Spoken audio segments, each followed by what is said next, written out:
Collective, and he would participate in their criticism, self-criticism. Okay, is this a good spot? Action. Action. Here we go. All right. I should look at you, right? I never look at the camera. Having a conversation. Forget that. Okay. Yeah. Can I just stare this way once in a while? Just that stare. I'll Glance. have you look at the camera later. Yeah. Okay. Right now. So, tell me first of all about the Havurah movement. What was that? Not a good question. Go. There's too many things that are important to get to me. I'm sorry. Can I do this? Am I allowed to do this? Sure. Because Chavurah, I'm sure David gave a really good explanation. I'm sure Michael gave an explanation. I'm more of how it was created and what happened and everything else. And if we take too much time on the Chavurah, there won't be time for my, I think, my specific pieces that are more. All right. So, tell me, were you dissatisfied with the Jewish community prior to the Kosher Kitchen? I'm trying to get inside your head before you had the idea. I wouldn't use the word dissatisfied. I felt that there was tremendous potential in what Judaism has to offer. And I felt the frameworks were not that great, were not existing so much in Washington. There were synagogues, plenty of synagogues. There was Jewish educational programs. There was all kinds of Jewish expression in politics and everything else. But I felt that there was not, at least the time when I started this escapade, that there wasn't something that allowed young Jews, to live together, to work together, to try to make an impact on the Jewish community. And I thought that this was lacking and that could be started. Do you think that the Jewish community prior to the Kosher Kitchen was responsive to what was happening socially?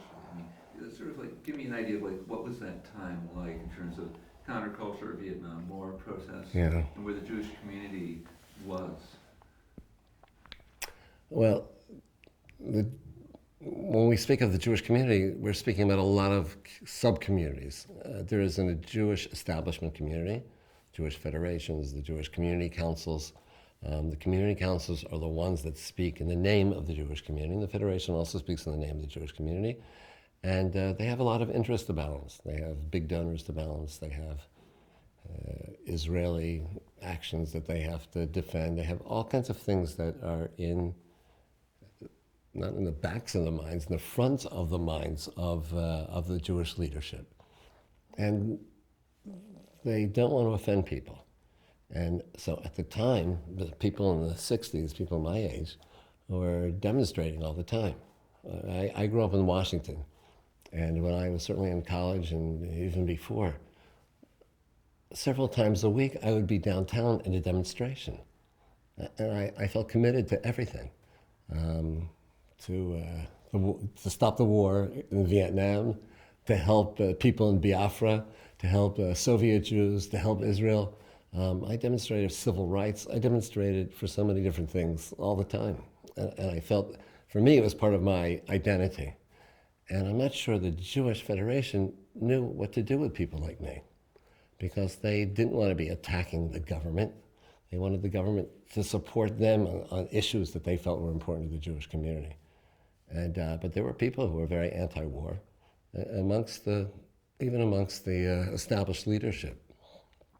And I'm not sure that there was a real voice, except for voices in the alternative Jewish counterculture, that said, "Wait, this war is not good. Israeli policies can be criticized." A whole different range. But again, amongst all of that, there was nothing where people that we could see that people were living together, working together, trying to impact the greater community, and trying to create their own community. And that was missing. There was, again, the Jewish Chavurah movement.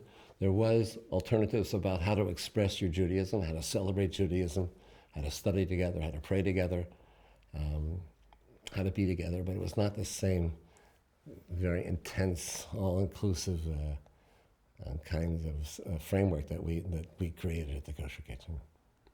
But again, I came from Washington. Let me go back to that. I'm from Washington. I was born in Washington. I grew up in Langley Park and Silver Spring. And I felt very much part of the Jewish community. And I worked my way through college by being a Hebrew school teacher, a bar and bat mitzvah teacher, a youth director, a youth advisor to different youth movements. And I felt Jewish. I've always felt Jewish. And it's funny because my parents are not very, they weren't at the time very actively Jewish. My father also, they were both born in New York, but my father grew up most of his life in Washington. And he came from an Orthodox family. But after his bar mitzvah, he pretty much, he was not very involved. And by the time, at least I was conscious of it, he'd forgotten his Hebrew. He never went to services. He was not engaged at all. He felt Jewish, and he was very pro-Israel. My mother was almost the opposite. My mother, she had not had any Jewish background or Jewish education. Her parents are Jewish, but her mother was actually born in the 1880s in Cleveland, Ohio. Her parents came as immigrants, and she was born.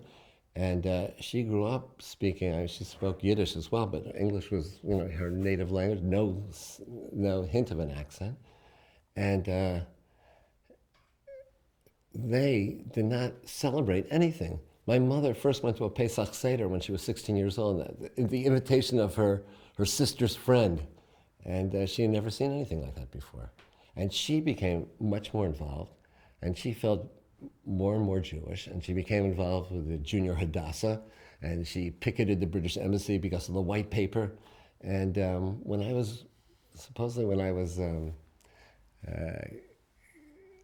before I was born, when I was before I was born, she was studying Hebrew, and she didn't drive, and she wanted us to live within walking distance to a synagogue, so I could go and get some Jewish education. And I have a bar mitzvah, and I got involved with United Synagogue Youth. It was a conservative synagogue. If we had been a block away from an Orthodox or Reform synagogue, who knows what I would have gotten. And Habonim. And Habonim, I think they were looking for a cheap camp, and Habonim was very, very inexpensive because we did the work. We did everything, and it was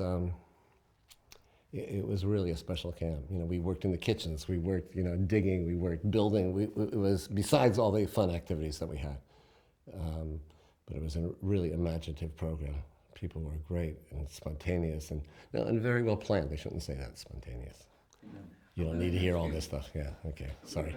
No, it's good. I mean, what you're talking is good, but I think one of the things we have to think about is keeping our answers, maybe a little Short. bit shorter. Okay.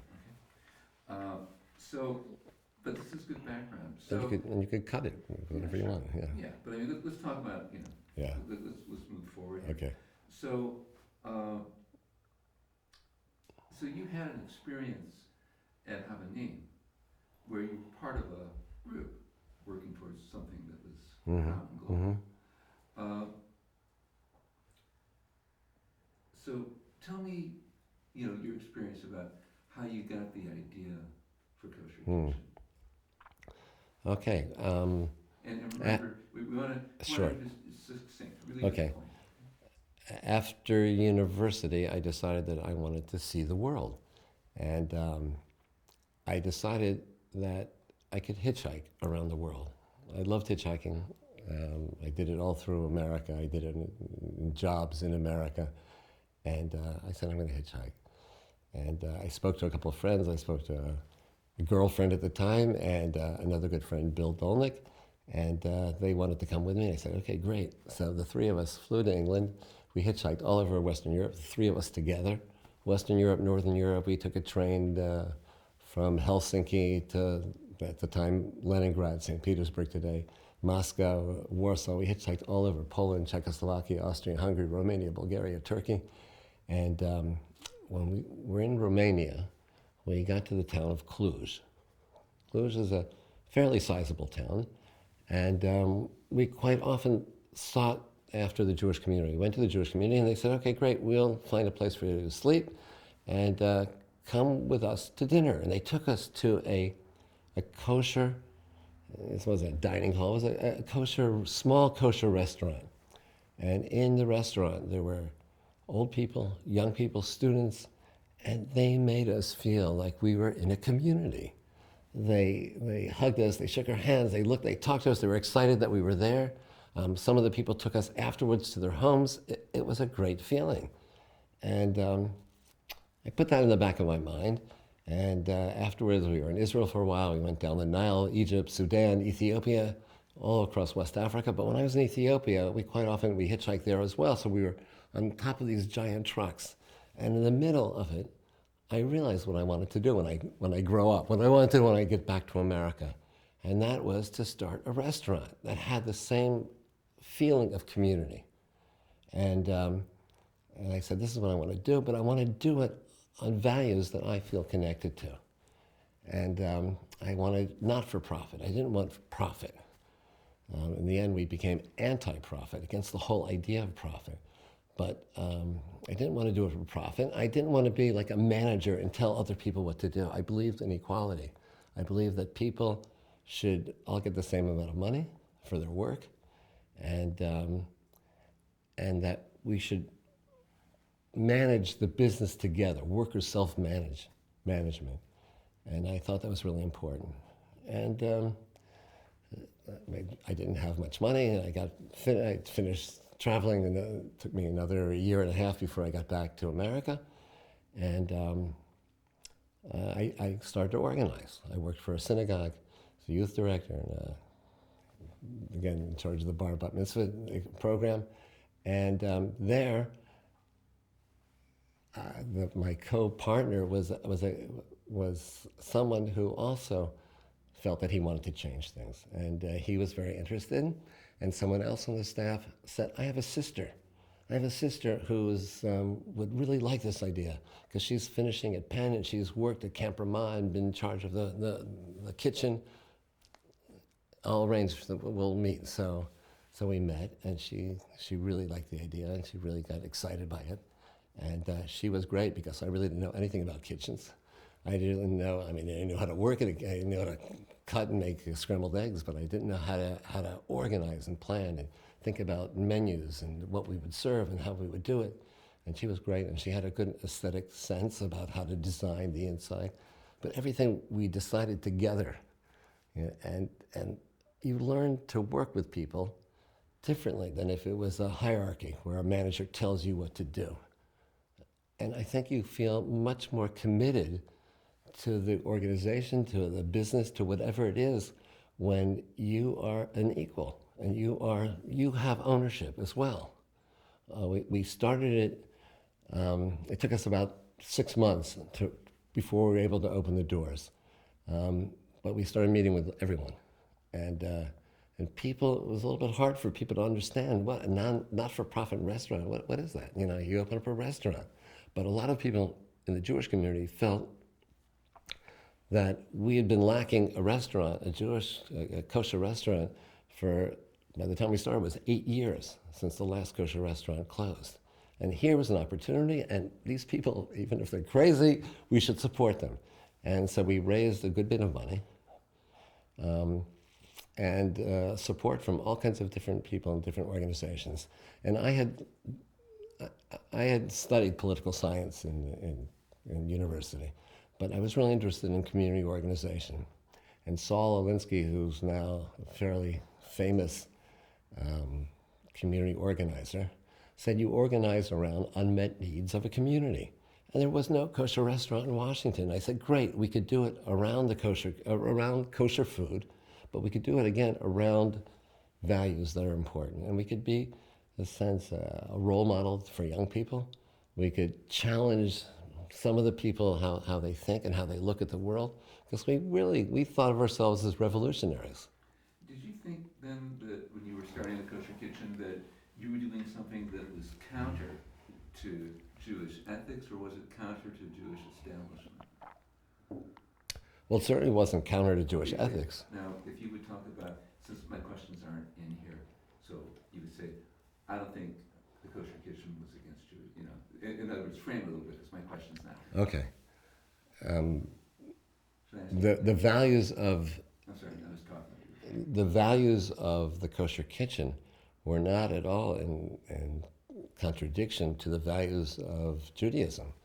We, in the Torah, in the Talmud, in the commentaries, there is so much about how you have to help here, the people who need it, people who are hungry, the widows, people who are ignored, people. Society has to respect the stranger. So much about how you have to interact and how you have to save a corner of your field for poor people, how you have to do everything else. And we said there shouldn't be poverty. We said that people, if they're equal, and if they feel, again, ownership, they could create a society that would be much better than the society that we have when everyone is competing. We believe that cooperation is better than competition, that you could do more, you could create more, and people would be a higher standard of living and would feel that they are certainly more able to do things, to take advantage of their potential. And I think it worked that way in the kitchen. And we had all kinds of programs in the kitchen. Someone came and didn't have money. They would get a meal, they washed dishes, they got a free meal. We tried to do things that created a sense of community. We had a community table with a big sign there, and in the menu it said, anyone who sits at this table is willing to talk to anybody else. And from that, people became friends, people who came from different worlds. Jews, non-Jews, Orthodox, conservative, Reform, secular, everyone. And it was great to see people who never knew each other to talk to each other, and people got married from that experience. It was really, really special. So I think we thought that, this was a step towards revolutionary change, whatever. We were making a contribution somehow. We were very naive in a way, but we took it all really seriously. And if you look back, you say, those things that we were very passionate about it. And we had meetings. Once a week we would have meetings and we would discuss all these issues. What could we do? What's on the menu? What should we change? The big issue of the Coca-Cola story. And people were just really passionate. And we'd let everyone talk, and we'd try to see how to build a consensus where we wouldn't have to take a vote, but to see what made sense, and how do we be a business and not compromise our values? And that wasn't always easy, because the business demands that you bring in income, and it demands that you have a clientele that wants to come. And we did a lot of things that discouraged, I think, some of the people to keep coming back to the restaurant, like our support for United Farm Workers. At the time, there was a lettuce boycott of non-union lettuce and grapes. United Farm Workers, mostly Mexican Americans, were working in fields all over the country and getting really low wages. And the working conditions were terrible.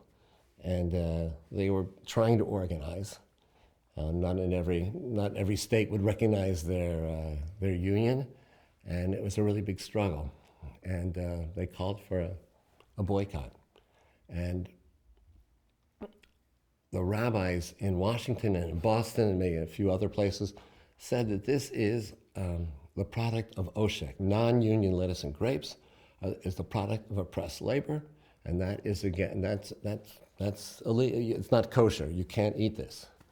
And so, great, they made a decision like that, and we wanted to make sure that people were aware of it. I need you to make a distinction, because some people watching this are not going to understand what kosher means. Okay. So I think that we could say kosher means fit to eat. Would that be a fair definition? No. Okay, well, tell me what would be, for the person who's not Jewish, and you say the word kosher, what does kosher mean? Okay. I mean, let's just talk about it for a second. What would you Well, say? in Jewish law,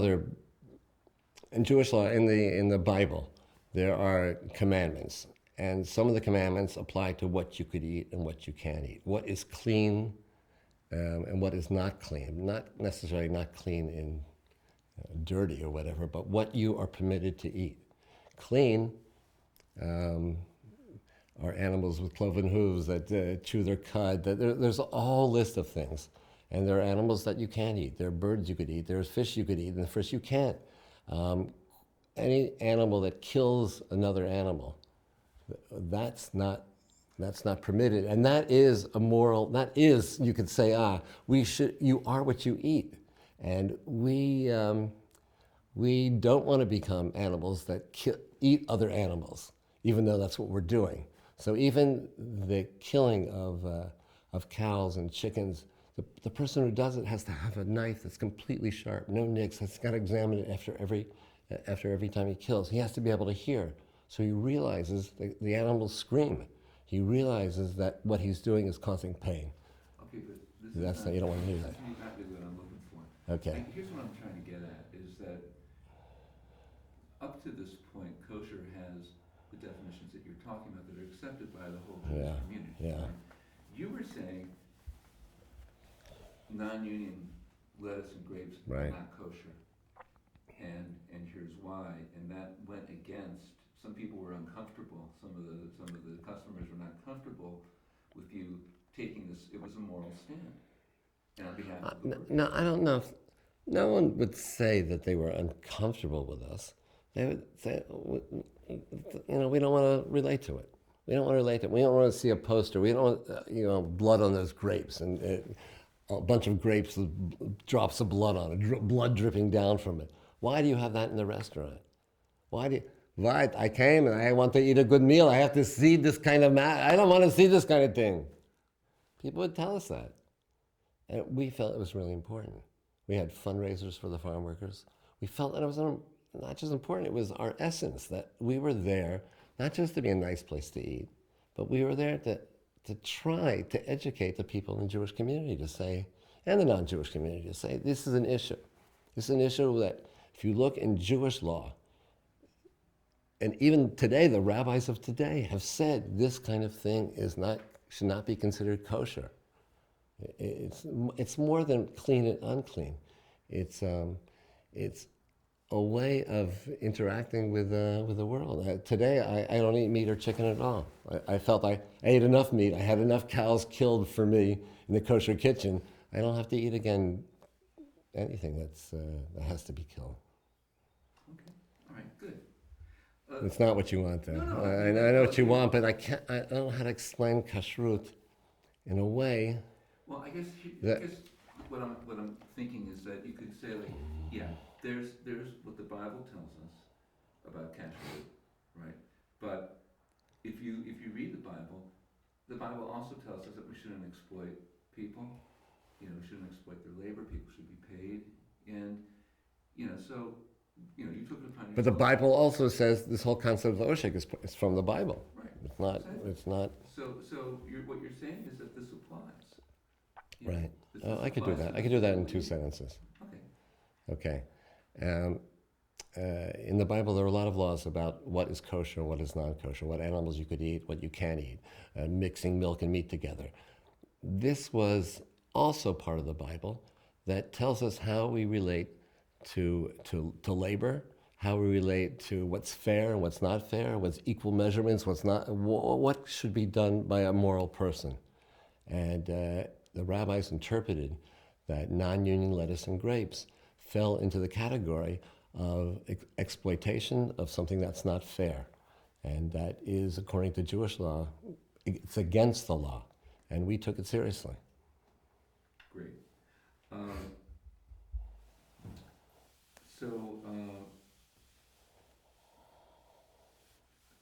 You get it? I get Do you understand this? You're going to be quizzed about the No, I love it. laws of kashrut afterwards. Now, you started out as a nonprofit restaurant, but became anti-profit. Yeah.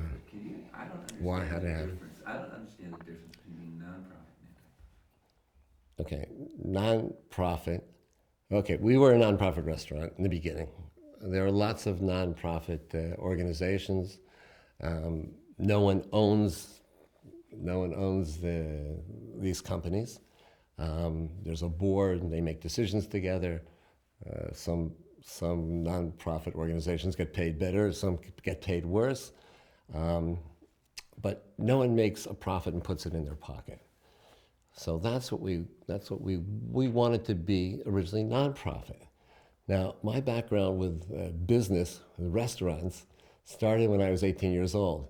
And I went to New York because I thought I was going to work in a summer camp. I thought I was going to work in a resort, and they said, come back in a few weeks. So I went and lived in Manhattan, and I went to Times Square, and I got a job in a restaurant. Now this restaurant, Times Square, and when it's lunchtime, there are thousands of people that are coming and they're crowding and they want this and they want that. And I was working behind the counter, and during lunchtime, like for 3 hours, you don't stop. Everything, this sandwiches, Coke, whatever it is they wanted, we were always putting on the counter and taking the money and everything else. Now, there was a manager and his adult son, I guess the assistant manager, and they sat there the whole time. They sat and they looked at us. They looked at all the workers to make sure that we weren't taking money, that we weren't taking tips. People left tips. We had to put the tips in the register. And they said, oh, you're getting $85 a week. That includes that's for the tips as well. And they wouldn't lift their fingers to help us. And I said, this is not the right way of working. This made me more of a socialist than anything I had read or seen or been in demonstrations.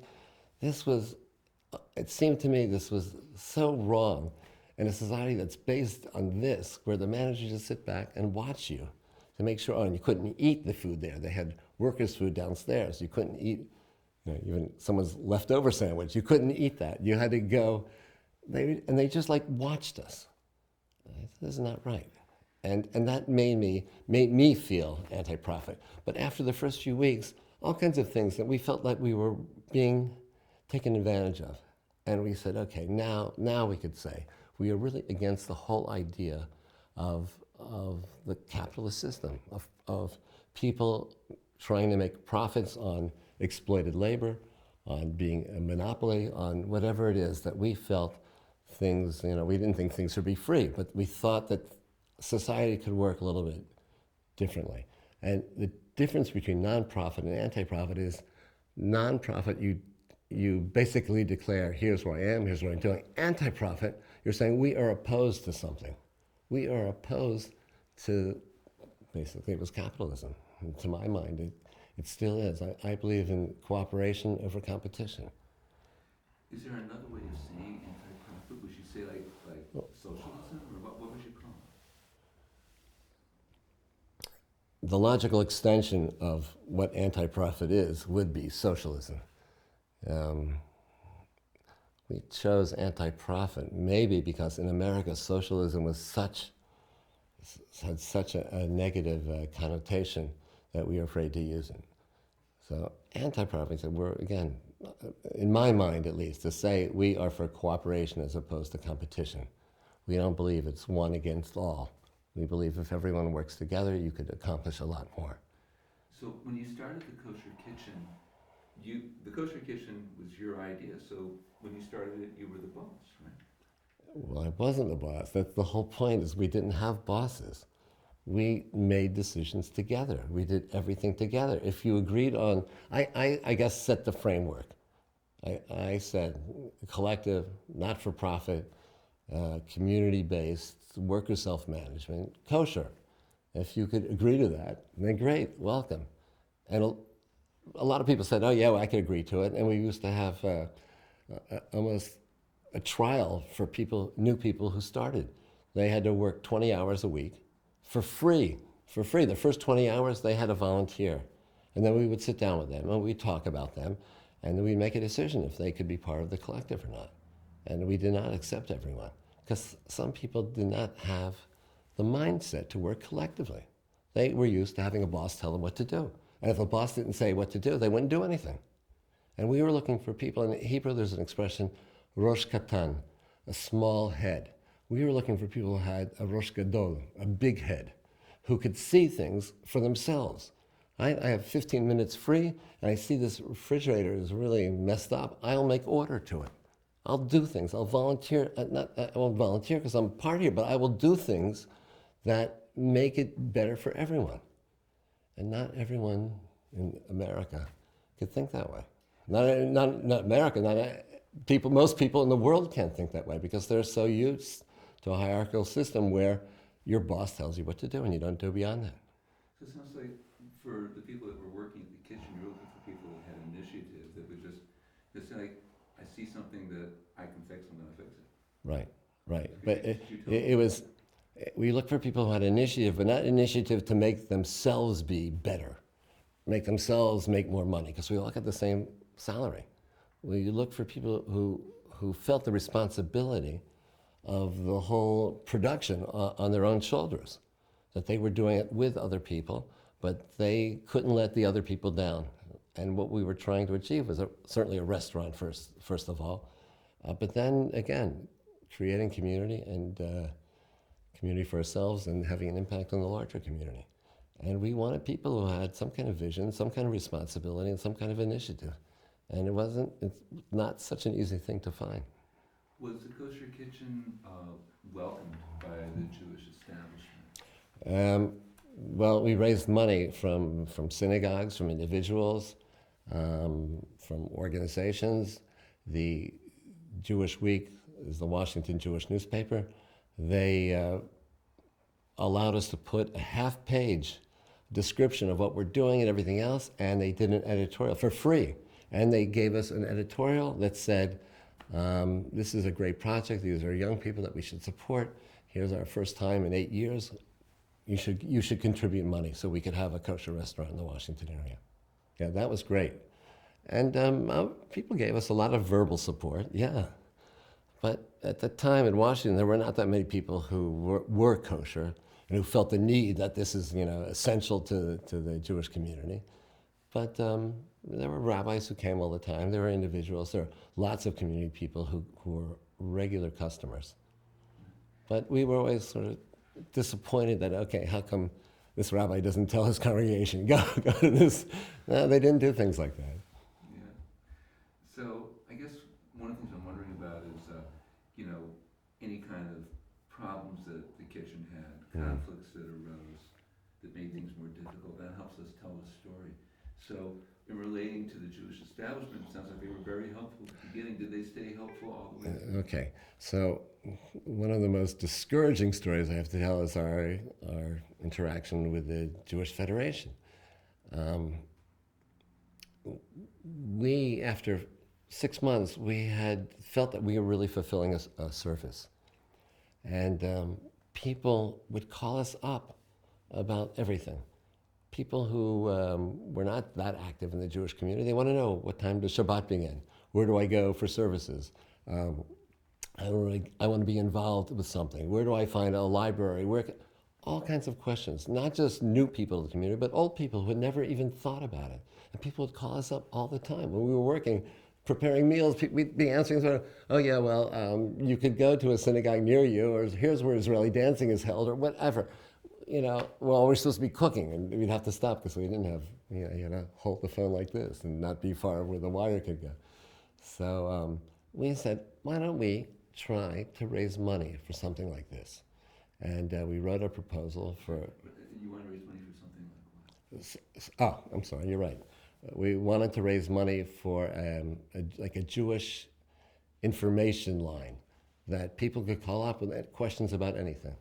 Where could they find a rabbi? Where could they get married? Where could they find a funeral parlor? Whatever it is, that we would be able to help them and give them some kind of response. And we knew we had someone who was graduating, getting his master's degree in social work. He would help oversee it, and we would train volunteers, and we'd do it for almost no money. I think we asked for $5,000 for a program like this that would run most of the day. And we also felt young people. We had a lot of young people that were pretty secular. They were not strongly identified Jews, but that we kindled something in them. And we thought we could create a program in the afternoons and the evenings that they would like to come and hang out and do something, and we could help organize it. So we went to the Jewish Federation, and there was a staff person that was very encouraging. And we went to make a presentation. And I came from the restaurant, so I was wearing clothes that I think smelled from chicken soup or whatever.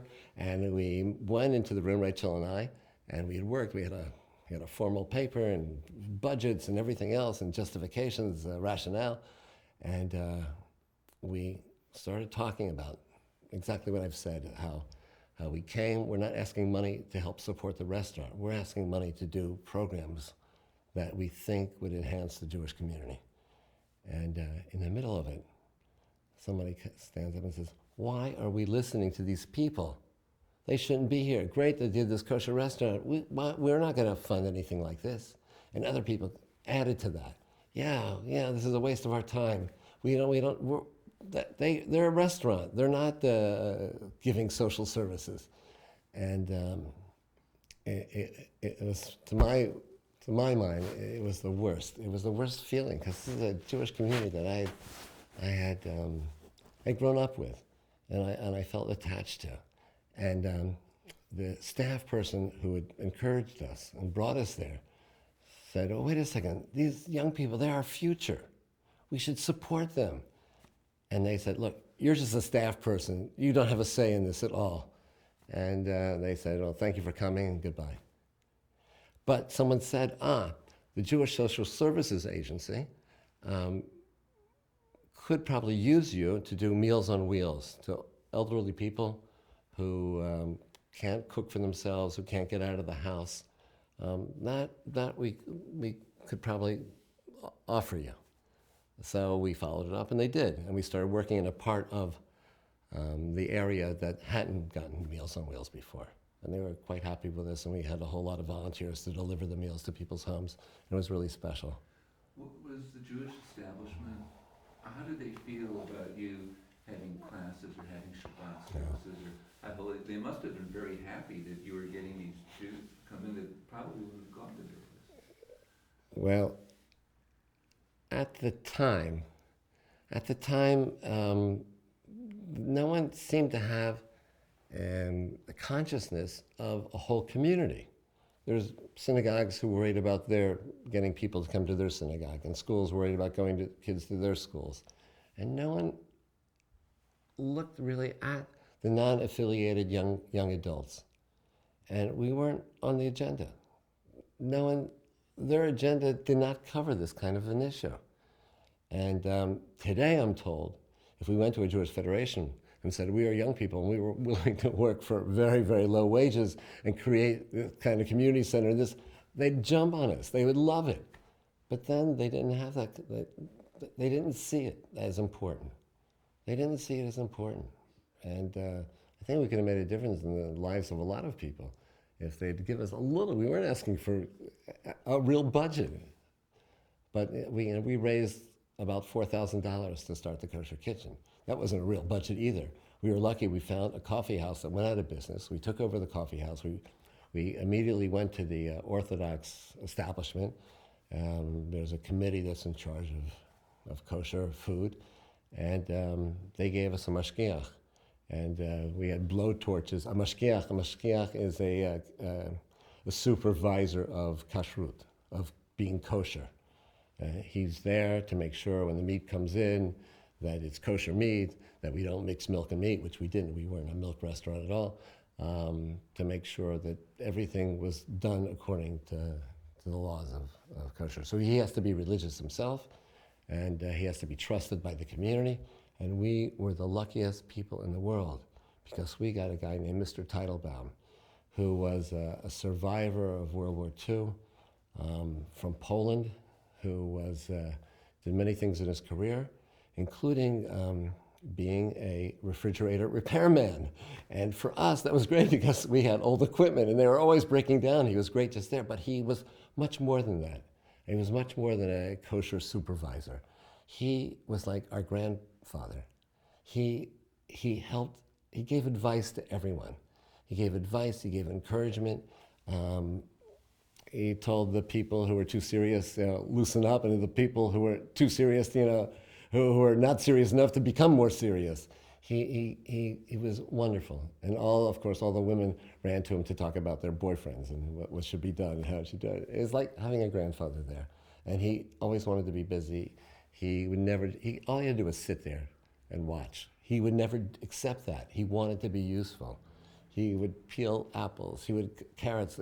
He'd come in and say, "Okay, well, give me something to do. What can I do?" And I think he was like part of the collective. He was, not I think. He got the same wages we did. He was dedicated like we were. When people attacked us, if anyone ever criticized us, he would come to our defense. He was such a special man. He touched all of us. And in a sense, it's what I think we would like to be to a younger generation. Not just to give them advice and tell them what to do and how to do it, but also be part of the struggle to try to create change, to try to even to renew something that's old and bring into it a consciousness of what it really stands for, or what it stood for in the past and what it should stand for in the present and the future. Just backtracking just a second. How did the establishment feel about you having holiday services or Shabbat services? Okay. I'm looking for areas. Yeah.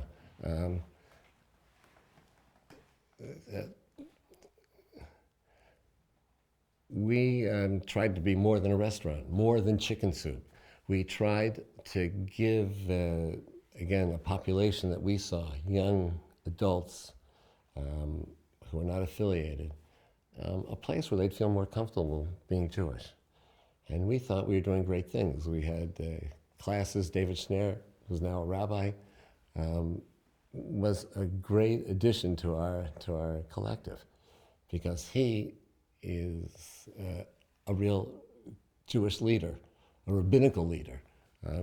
He leads tefillot. He's a musician, Jewish music. He was really, really special, and he created all kinds of frameworks.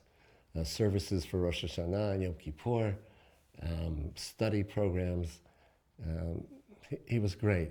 And we were shocked one day when we got a letter from the conservative movement that said, "Now, wait a second, what you're doing is not in the precincts of being a kosher restaurant.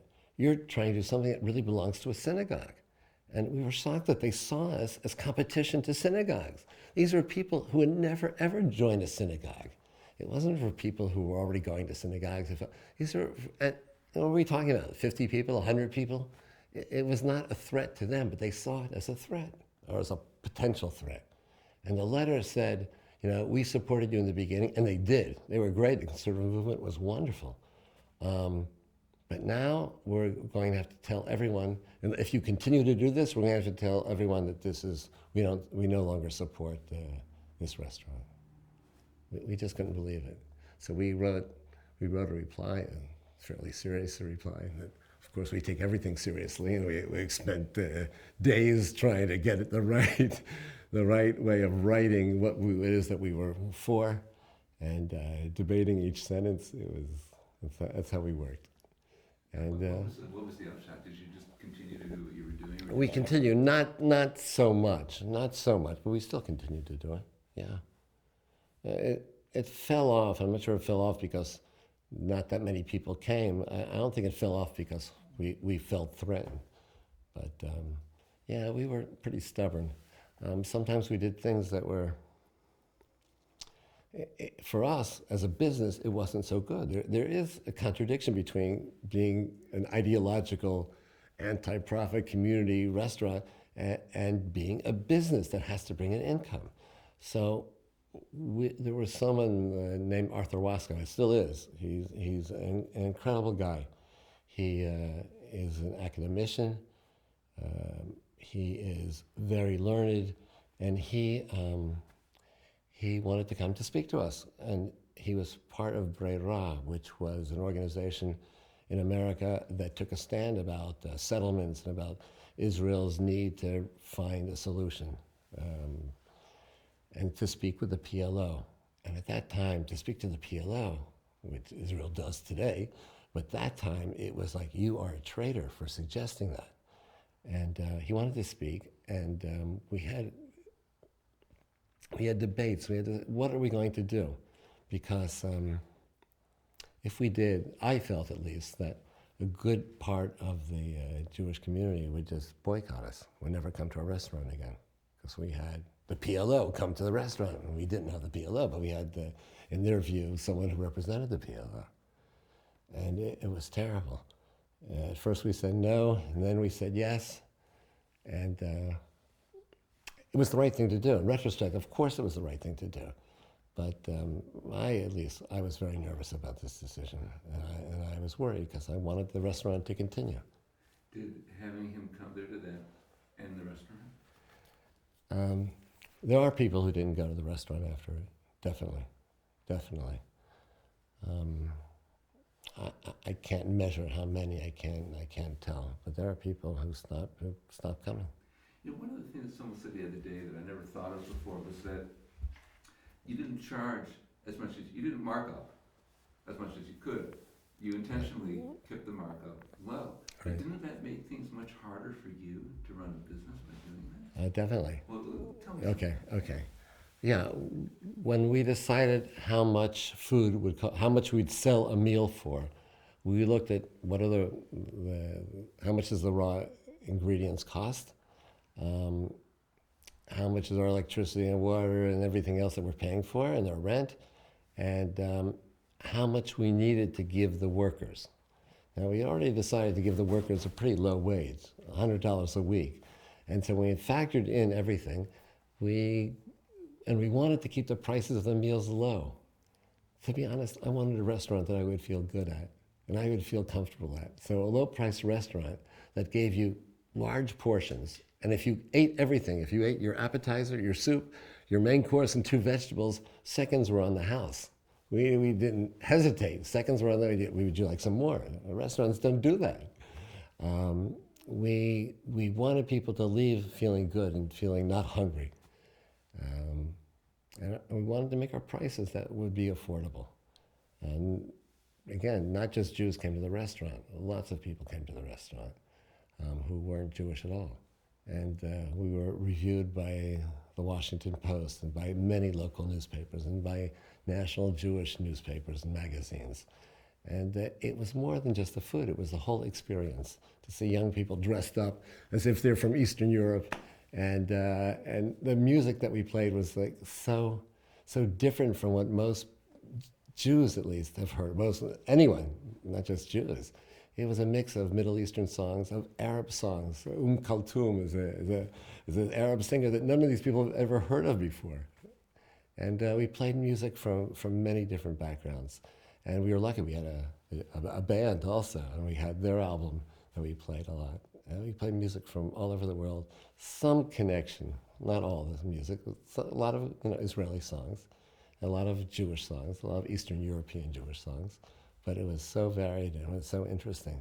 We tried to do things to all communities. Let me just, if I could get a short statement from you.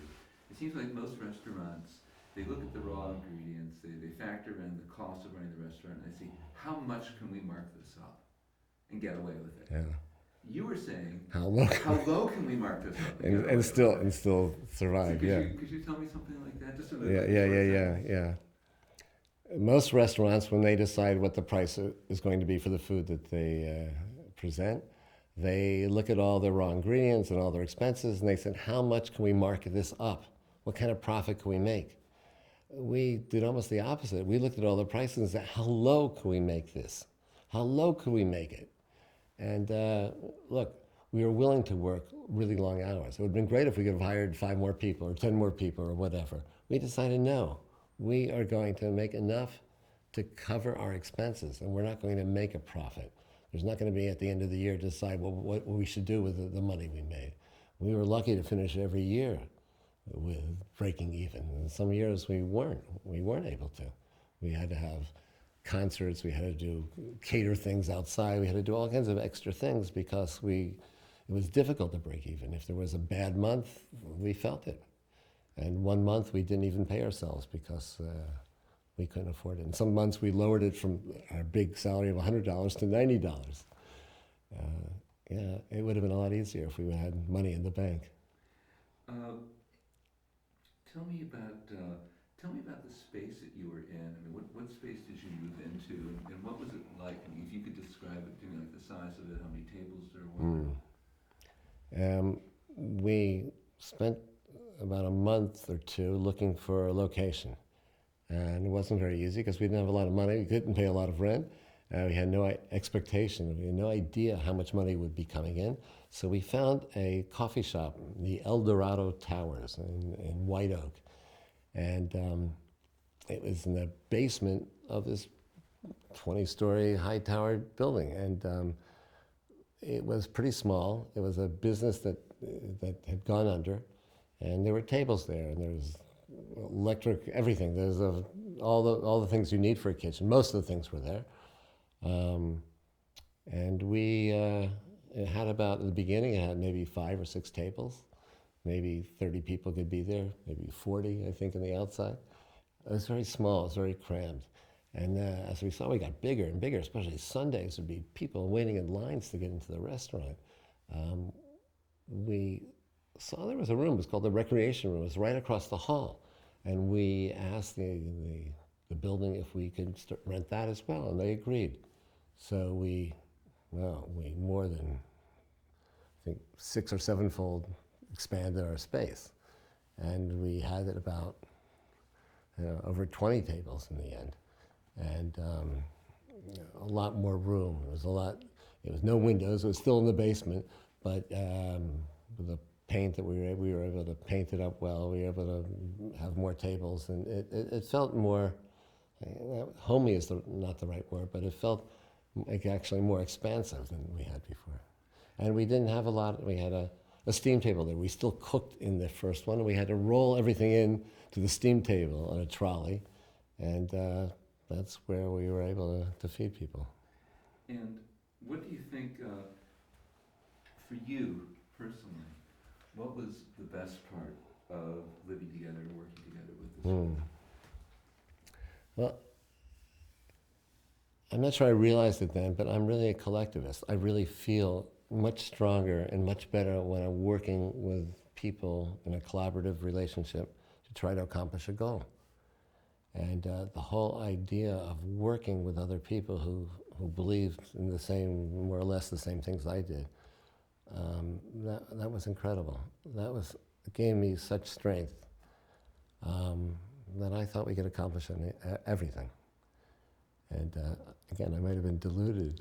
I might have deluded myself, but I felt this was a source of strength that I don't think I have found since then. For me, it was the best working environment I've ever been in. And I think, for me, it's also been a little bit problematic in jobs I've had afterwards. Because when a boss says, okay, do this, and I say, well, can't we do it a different way? And they don't always want to hear it. And I could be right, I could be wrong, but at least give me a chance to talk and say things. What was the worst part about living and working as a collective? Well, it'd be easy to have one person make decisions. I was talking ladies, sorry. It would be easy for one person to make decisions. And okay, this is it, this is what we're going to do. And we wanted everything to be on the basis of a consensus. That means people talked, and they talked, and they talked. And we went around the table again and again until we could have an agreement.